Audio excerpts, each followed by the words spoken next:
Hey guys, welcome back to Healthy Prophetic. Doing another one here, getting on a roll.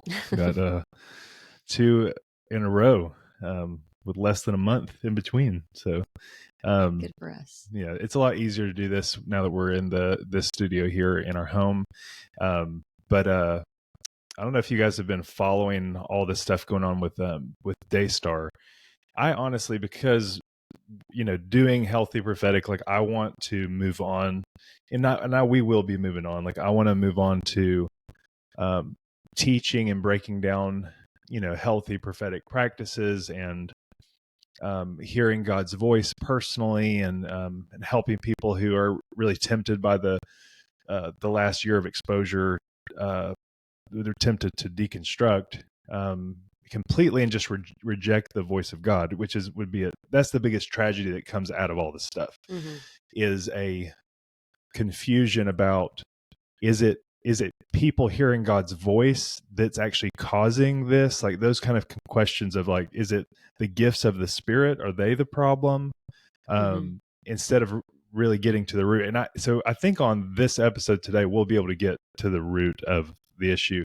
So even though it's kind of sensational in the sense of that we're talking about one of the largest, Christian broadcasting networks in the nation and maybe in the world, I haven't done a lot of research on them, but they've been around for a long time in Texas. Daystar, Joni and Lamb. Marcus passed away during COVID, tragically, and we're not going to go on and break down all the story. That's not really, I don't think, kind of our lane. I don't feel like we want to be. Well, and there's plenty you can go. It's all over the internet. A Google search can get you the story. And we'll post a link to a really reliable source too that we know personally in the description, where you can follow kind of part 1, part 2, 3, and 4. But I want to focus on this part of the story of the spiritual abuse that's so clearly happening. There's SA allegations that we can't, completely confirm. Nobody's been charged officially. They were charged, that was dropped. But there is a really clear spiritually abusive culture that got put on display through this whole thing. And I want to point that out because spiritual abuse is actually a lot of times it's the undercurrent of these other abuses. It's like it's the doctrine that has to be, well, spiritual abuse is the undercurrent, but there's a doctrine that has to be believed in order for spiritual abuse to be the undercurrent. Yeah. There's a spiritually abusive theology that props up spiritual abuse, but when you can create that atmosphere of control and manipulation using that theology, then it becomes easier to cover up abuse. It becomes easier to gaslight people. It becomes easier to do misinformation and control narratives and all those things because of the theology.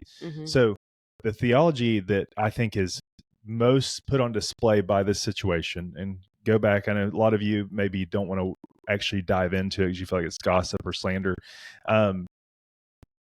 The reason this stuff has gone on for so long is because of that whole way of thinking. And I don't want to say if the Holy Spirit tells you not to, or you feel a check in your spirit about watching something, I don't want you to go against that. I'm not saying that, but I am saying that we need to be aware that we have been conditioned to not question leadership and to not ever call anyone out who's in spiritual leadership, and because we believe that is dishonoring. When actually biblically in 1 Timothy, Paul tells Timothy, if there's an accusation against elders, there needs to be more than 2 witnesses. And if they, you need to reprove them in front of the church and set them as an example. And there's other scriptures like that in the word where you do have elder boards and you have these bodies of authority that need to hold each other accountable. But what's happening and what we're seeing is not with every pastor, not with every situation. And thankfully, we're seeing some of these leaders come out and make a public stance of demanding a third-party investigation and things like that. We've seen a lot of that in the church. But what really I feel like is happening is you have a lack of initiative from the higher tiers of authority to deal with this stuff and just do church discipline. And so it leaves us victims. It leaves victims, and then just kind of your normal podcasters or other people to blow the whistle on it. So that, and then they're like, oh yeah, we're going to deal with this. Yes, we're going to deal with this. But then a lot of the big name people, they sit back and they go, well, let's just see, how this plays out. And I understand. No, I don't understand it. Yeah, I don't understand. I understand the dynamic that's going on. I mean, there's a lot of power play. There's a lot of honor culture stuff that has really conditioned people to not even be aware or want to be aware of what's going on. We don't want to focus on the devil. We don't want to focus on darkness. We don't want to gossip. We don't want to slander. What about biblical exposing of sin so that people can get delivered, healed, and restored, so that we don't have the secret stuff going on and literally thousands and thousands of people being spiritually abused and even physically abused? Hey guys, Healthy Prophetic is a nonprofit. So if you'd like to partner with us in getting this message out, you can do so by giving a donation at one of the links below. And we also have a life insurance agency. So if you need help with life insurance, we can also help you with that. Yeah, we've helped people for the last 3 years with their term, whole life, index universal life, annuities, accidental policies. Even if you already have a policy and you want us just to do a policy review, you can book a free consultation with me at one of the links below. You can see the link that says Micah.verified producer. And that's the one you want to click if you need help with your life insurance. Thanks, guys. Like, turning a blind eye to it is not the answer. It hasn't worked. And so we're seeing this come out now. And I'm going to play a clip now from a meeting between Joni Lamb and Jimmy Evans, who Jimmy Evans is I believe a marriage counselor, right? And then Joni Lamb, who leads Daystar. And it's in one of these meetings we've experienced these types of meetings before. But I want you to listen to the language of this meeting. And it's going to be condensed, so it's not like a full length. It's like an hour and a half. Julie Roy's put out the whole meeting. Yeah, you can go watch it if for you want context, to watch the whole, or listen to the whole. Yeah, audio on the Roy's report. She put the whole hour and a half audio. I listened to the whole thing. But for context, Suzy and Jonathan Lamb Jonathan is Joni's son, and Suzy's her daughter-in-law. They're on staff there, and they wouldn't read a comment about her new husband because they have like a conflict in their conscience. They feel a check in their spirit. They feel like it wouldn't be honest for them to be the ones reading it, and so they refused to read it. And so the whole meeting is about how they've refused to read this comment, and they need to submit to spiritual authority. And if they won't read the comment in the future, they would be fired. They were going to lose their job. They did lose their job over this one. From my perspective, I told you, like, is anyone talking about the fact that like they're having a meeting about not reading a comment and it's going to cost them their job?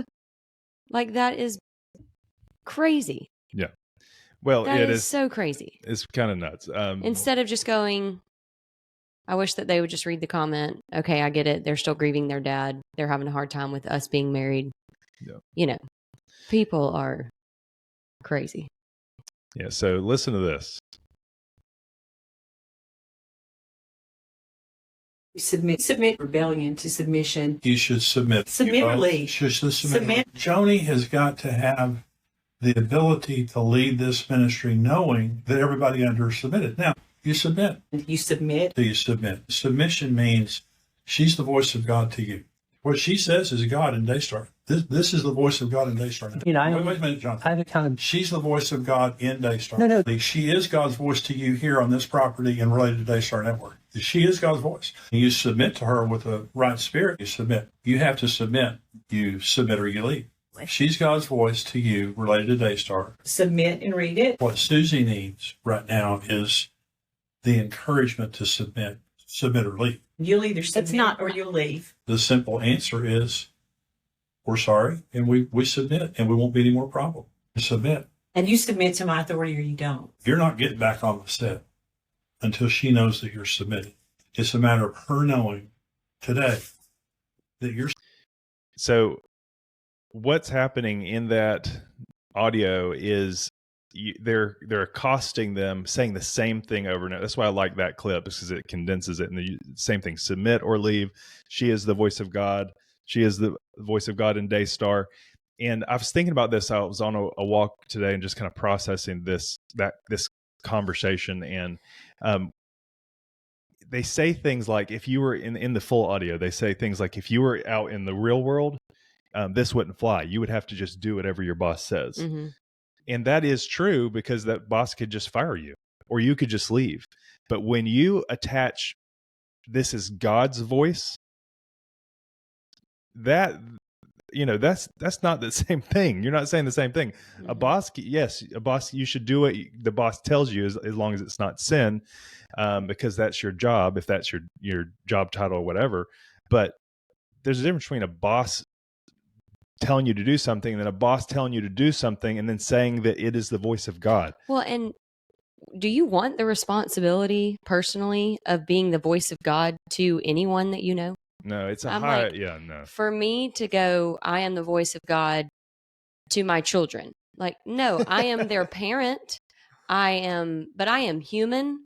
I am certainly not God. Yeah. I am certainly not the voice of God to them, or, anyone, friend, peer, someone I'm mentoring. Like, that seems, why would anyone want that role?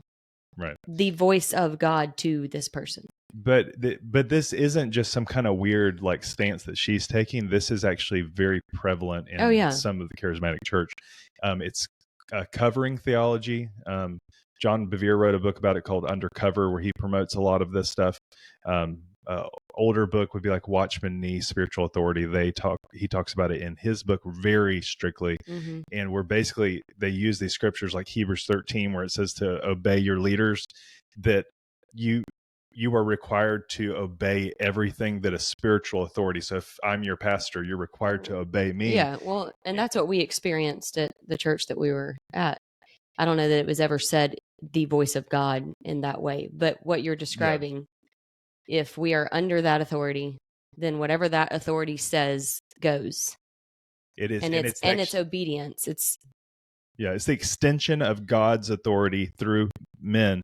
And so it's if you rebel against that authority by disagreeing, mm-hmm. or they can basically define what rebellion is. Mm-hmm. So some people who believe in this theology don't take it to some extremes, but they do believe in it and teach it. I don't think anyone should teach it. A pastor friend of mine read John Bevere's book and said someone else asked him to read it and give his honest evaluation of it. And he came back and said, if you're a healthy pastor, you'll never have to teach this message of submission to authority, because people will willingly and gladly partner with you and submit and honor, because there's a worthiness for the honor, mm-hmm. Because you're being loving, you're being caring. Mm-hmm. And he said, but if you're an unhealthy pastor, you should never teach this. So I completely agree with that assessment of that book, mm-hmm. Wholeheartedly. And because it's actually propped up the stuff. So whether or not the SA allegations are found out to be, or proven to be true, obviously we're going to listen to victims and listen to women and children over, high-end spiritual executives. I mean, you know what I mean? Like, mm-hmm. Obviously, why would they drag their family through the mud for some kind of fake cause, or what Joni was calling a smear campaign? A smear campaign. Yeah. That just doesn't. I don't think any logical person looks at the situation and goes, "Yeah, that's probably what's happening." Mm-hmm. It's like, why? They had everything to lose. They could have just read the comment and faked it until they made it. And he's the that would have actually been the easier option. Yeah. So some people who are watching this don't even know about this. So I don't want to go real deep into it, but you just heard the clip and you can kind of get where we're going here. But so this theology is something that it's been around. I mean, people, even other religions have used this kind of thing, mm-hmm. Where the spiritual leader becomes like godlike status. Mm-hmm. It's what we're dealing with. This is like a real a spiritual root of like pride and like the celebrity culture in the church. So what's being kind of hit by the Lord right now is this vein of, no, you are not the voice of God. You are not God. What was the thing that the devil said, or Satan said, before he was thrown out of heaven? I'll be like the Most High. Mm-hmm. So this is a demonic, I will say that, like, this is a demonic, unbiblical theology. Mm-hmm. It spliced scriptures together, but just kind of omits the humility of Christ and mutual submission and love. In free will, it takes away free will. It begins to say, well, yeah, it doesn't matter what your conscience is saying, what you feel like you're hearing from God. This leader is the voice of God. So then you start questioning. They didn't get into it in this meeting, but we've been in meetings where we had said, we feel like God has said this, and the leader would literally say, no, that's not right. Mm-hmm. God's not saying that. Mm-hmm. Because if we, the leaders, aren't agreeing, then God's not saying that. And we know multiple people. It wasn't just us, but yeah, lots of people that would the same thing. They'd be, I'm sensing this, or they've even spent time, most of the time it'd be like we'd have a few days to prepare before the meeting, and you spend time in prayer, and you come to the meeting in humility, ready to listen and say, well, this is what over the last 3 days, I feel like the Holy Spirit's shown me. And they would straight up look at you and say, it's not what he's saying. Yeah, it's so. I mean, it's so. We're talking about gaslighting on steroids when this covering theology is in play. Mm-hmm. And again, sometimes if you go covering theology real light, then you might not get some of the real acute spiritual abuse happening. It might be the water might be kind of muddy, but you got to look for this stuff. This stuff is not good. There's nothing good that will come of it. I will never teach that theology or promote it, and I will warn people for the rest of my life. It's so dangerous. I think that's why. Let's give some historical context. In our last generation, during the charismatic movement, there was, I think it was Ern Baxter, a bunch of leaders who came from like William Branham and some of that stuff that band together in this like apostolic association that now we call it the shepherding movement. This is in the 80s and 90s, and we know a pastor who's a mentor of mine who was actually in one of those churches, and they woke up one morning and his wife was like, we are in a cult.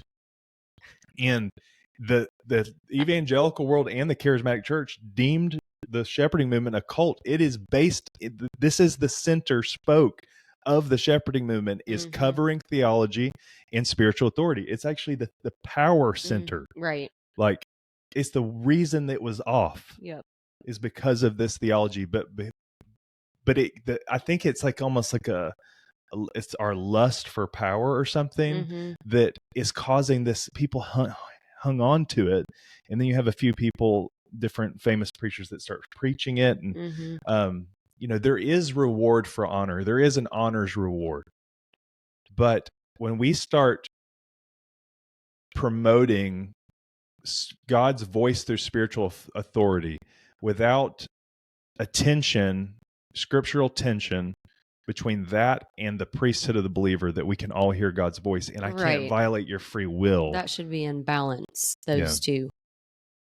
So for pastors, though, it's freeing to not believe that stuff. It's like, I don't have to hear God for you, Right. And if you don't want to be a part of my church, or you don't want to be a part of my ministry, like, I don't want you to be a part of my ministry, or, I don't want to manipulate you into staying and doing things that, I don't know, but I think that there's also a lot of narcissism that's being exposed. Yeah, so sure. There's some personality types that they do want people to stay when they don't want to stay, and do things they don't want to do, just because they kind of get off on the power trip of controlling somebody. Not something I can really understand, communicate it, but the reward for it, I don't really get the reward for it.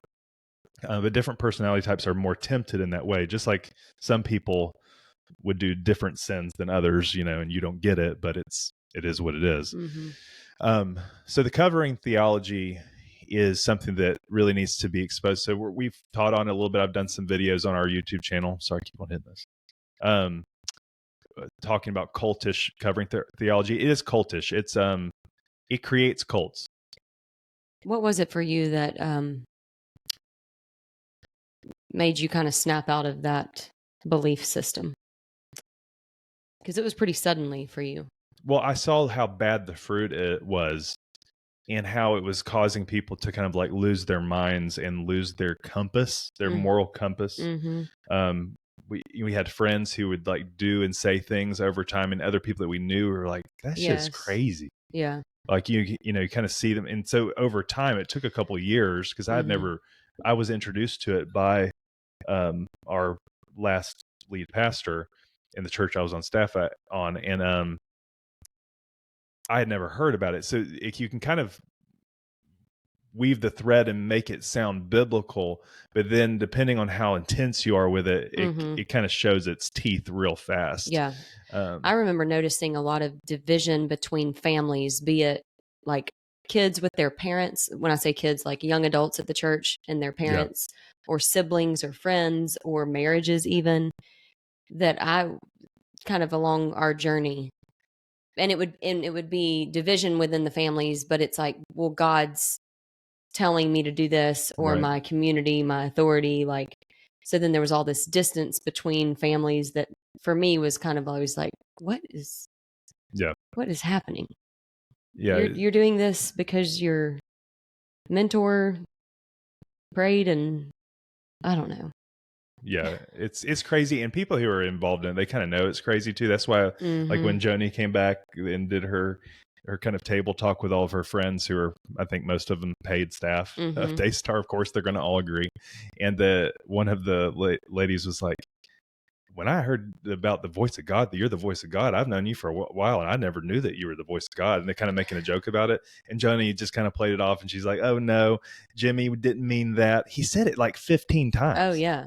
No, he said definitely what he meant, and he meant what he said. Right. This is theology that they subscribe to, and that's why Joni said in that same table talk that she doesn't regret anything that happened in that meeting. That meeting that you guys just listened to, she doesn't regret any of it. I can think about 7 things she should regret. Jimmy Evans she says about Jimmy Evans, oh, he didn't mean that. He meant that I was the boss. No, he didn't. Well, you're obviously the boss. Right. Everybody knows you're the boss. Right. That's not a revelation. You don't have to have a meeting about that. He said you are the boss and you're the voice of God. And at one point in that meeting, Jonathan says, if the Lord appeared to me and told me to read that comment about the new husband, Doug, then I would. And they say in the meeting, Joni and Jimmy, he has appeared to you now. In the form of Joni and Jimmy. We are God. Right. Like that's so terrifying.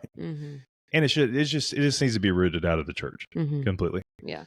And it does not mean that we don't listen to, respect, and honor voices, leaders in the church. No. We just don't place them at the seat of God. I think we're tapping on it's like the root of the celebrity culture. And I think God's put an axe to it. I don't think he's just tapped into it. He's put an axe to the root. Yeah. And it's time. So the covering theology, it goes all the way back to the shepherding movement. Evangelical church said that was a cult. Charismatic church said that was a cult.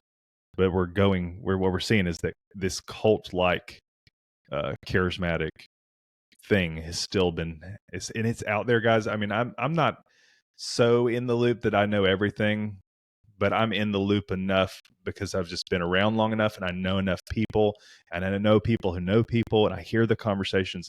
Guys, this is widespread. This is not like, oh, crazy. That's so crazy that Daystar did it. No, there's a bunch of leaders that are watching this thing go down going, oh, crap. Just like it happened with our church, where when the IHOP KC started coming out, that lead pastor, you could tell he just started getting a little squirmy. It was like, and we even heard of things that he was saying with people, trying to prop up all the theologies and make sure that he could gaslight everybody to think, look, there's not a problem. There's not a problem. Like, and that's the initial, because if the deceived people don't know they're deceived, so the reaction that they're having right now is, we better lock the doors and tighten down the ship because it's about to get crazy. And it is. I really believe that 2025 we will see twice as much exposure happen. And this topic of spiritual abuse using spiritual authority and covering theology is going to be right at the front and center. It's going to come out again and again, because some awful things happen or can happen when you have this. Spiritual abuse is most likely going to happen, but then the other physical abuses and money stuff, all that can all happen as well. But I'm encouraged. I mean, I feel encouraged. I was about to say, but God is good. No, I feel and praise God that they're not God. Yeah. I mean, it's like kind of like there's this thought process of like, well, man, now the bride of Christ has a black eye. Well, it's like, do you want the bride of Christ, the bride of Christ to be led by that person? Right. And just, it's like, no, that's the bride of Christ with makeup on. Take the makeup off. Let's see what she actually looks like, and let the Lord beautify her. Take the mask off, remove these things where it's like it looks good, but it's actually evil. Remove the evil. Like, let the Lord come in and remove the evil, remove that cancer, and I'm not calling people cancer, but it's belief systems, it's a spirit, and it's a systematic thing that needs to be dealt with. So that's why I'm encouraged, because I really believe the Lord is doing this. He's dealing with it. Yeah. And he's doing it. He's shown us that, and we've seen in our own lives miracles of provision in the midst of it. And I'm speaking this because I feel like the Lord showed me that there's so many people who are disappointed right now. You're disappointed in leadership. And I would say he's trying to shift our appointment. So like, the reason I'm not disappointed is because I'm not putting my focus or my trust in spiritual leaders anymore, at least. Doesn't mean that I won't have a relationship and I don't respect them and I'm not going to follow some people or walk with people.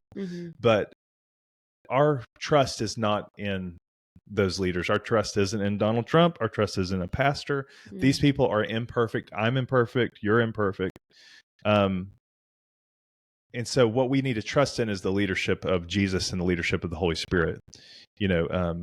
He's able to do what he needs to do to judge the church and clean up the mess and bring redemption, bring deliverance. It's filled with hope. It's not more hopeful for someone like Joni to keep on having that kind of rhetoric behind the scenes and hurt a ton of people over the years. That's not helpful for her. Yeah. It might hurt if Daystar loses money or whatever, but God's will is that people will repent and be restored. And I don't mean like back into ministry or something like that in all cases, but restored in their souls. There can be real reconciliation. We've experienced real reconciliation after exposing the truth about this stuff. And so I'll just say to be encouraged, because our barometer of how things are going is not based on the optics of the church and how it looks. They've been knowing for a long time. Like unbelievers, they're shaking. Unbelievers are less shocked by this stuff than a lot of people in the church. I really believe they're going, yeah, we knew that. And so we need to deal with the shock. I was shocked with some of this stuff, so I have empathy for it. I mean, but I think the courage and the encouragement is rooted in the Lord is still the Lord, and he's doing this. And our hope isn't in mega churches anyways. Like, and the hope of the gospel being spread is in our neighborhoods and our homes and life to life relationships with people where they can see Jesus in you, because a lot of people don't want the church. They want Jesus, but they don't want the church. Right. And so his reputation is not being threatened by all of this mess in the church. He is and always will be the desire of nations, altogether beautiful, no spot or blemish. In the church, we struggle in reflecting that, but he is capable of his own PR. And so I think there's some people who are going, I actually saw a post by somebody had made a post about some of this exposure stuff, and an unbeliever or someone who didn't believe, maybe a different religion, he said, I know that I don't believe like you do, but I just want to tell you thank you for like standing up for people. Mm. And I think that a lot of the unbelieving world is watching this going, look at the church having some backbone. Mm-hmm. Look at these people. I don't know if I agree with all this stuff, but they are standing up for people who are abused. They're like standing up to power structures and saying, come what may, I'm going to risk my name. Mm-hmm. It's a beautiful thing. It's really a beautiful thing. It's a mess. I mean, and there's going to be mistakes, and the rebels are the rebels are going to rebel. I mean, that's what they do. So there's a bunch of, we call them the people with the pitchforks. They're like, burn down the church. It's like, no, we just need this big, bad spiritual abuse to be identified and stopped, and people to just be taken out of positions of power that they don't have the character to sustain. How has do you feel disappointed in the church or disappointed in leaders?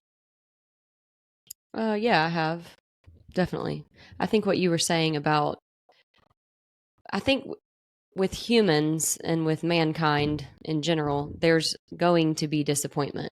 Mm-hmm. But if we keep our focus on the Lord, it's almost like we can never be disappointed in him, So I remember going, and that may not be the case. Some people would probably argue with that. Yeah, you can still be feel disappointed. That's in the not Lord. what I mean, we don't but understand what's going on. Right. But he is the comforter. And so going through what we went through, I can remember feeling like just so disappointed in people. And I would be crying out to the Lord, and he would just comfort me, speak something, or, give me some kind of encouragement. And that's really what carried me through, was him being the comforter, being that safe place. But yeah, I'm disappointed in people, but I'm also not surprised because we're people, Yeah, and it's like, two things. One, I have been disappointed too. So I think sometimes I just kind of vocalize my present state, and presently I'm not disappointed. But I've processed it. That's where this is coming. We're doing a podcast on it. It's because we have already processed that disappointment, and it's led us to focus on Jesus. It's led us to focus on his lordship. We were talking the other day about like really practicing gratitude and looking for the hand of God and what is Jesus doing, instead of just focusing on all this exposure. What is Jesus doing? And actually, in that process, we found there's a lot of hope in realizing Jesus is doing a lot of this exposure. So it's like, okay, we're learning a different part of his shepherding nature. He's a protector. I want him to protect me. Yeah. Even if it means coming after me, as far as my positions, like in power, or, whatever it is. I want him to, just like my 4-year-old almost ran across the parking lot at the grocery store yesterday. I grabbed her by the arm, and I ended up accidentally pinching the back of her arm when it happened. And she cried, "You pinched me, you pinched me." And I explained to her, no, I would pinch you again if it meant that you didn't get flattened by the truck that was coming. And so a lot of the mess is worth it, because we're actually seeing long-term reformation become possible because of this stuff. So I think it is there's wisdom in maybe not focusing on it all the time and turning off. I deleted all my social media stuff yesterday just so I could have like a 24-hour period where I'm not tempted, because I'm really we're kind of in the thick of it. We have friends who have actually received a letter from Daystar threatening to sue them, demanding that they recant some of the things that they said. And that a lot of podcasters are getting that. They've gotten those letters. I mean, I've heard of at least 5 or 6. So we're kind of in the middle, not in the middle of it, but kind of on the outside looking in with some people, that we know. And so it's hard to get away from it. So sometimes you have to turn it off to go, I want to just listen to the Lord. I want to connect with him, and not have as much pollution and negativity and stuff like that. So I think that's wise. But I think that's about it. You have anything else? Yeah. I just wanted to make that note that when you're seeing this play out, this isn't an accident. This is a systematic theological issue that creates spiritually abusive environments, and it's covering theology, spirit, and overemphasis on spiritual authority unto godlike status, and it's unfortunately not uncommon. So I'll pray real quick. Just pray for those people who really have been kind of crushed and disappointed. Some of you have actually experienced some of this stuff and been really personally impacted by it. And so I understand that, because so have I, so have we. But Lord, I just pray that there would just be a release of courage and joy. I just prophesy over the people listening. I just speak permission to be happy, permission to be joyful, because it's not your responsibility to correct the entire church. It's not your responsibility to be PR for the entire church. And you don't have to stay disappointed. You can be encouraged. You can lift up your head and realize that thinking of like Isaiah 60, arise and shine, for your light has come. Darkness covers the earth, deep darkness covers the people, but the glory of the Lord rises upon you. And so I just speak that in the midst of all this stuff, this is actually a preparation for great glory in the church, and for you and your family personally, that 2025 is going to be a year where you take ground and you step into what you're called to do on a level that you haven't before. You got something? Amen. Yeah, I want to read this quote that my friend shared that from C.S. Lewis. Says, no soul that seriously and constantly desires joy will ever miss it. Those who seek find, those who knock, it is opened. And I just thought that went with what you were saying about joy, especially here at the holidays and Christmas season, and just constantly desiring and looking for joy. So, yeah, be childlike. Don't worry, be happy. Yep. And expose the devil.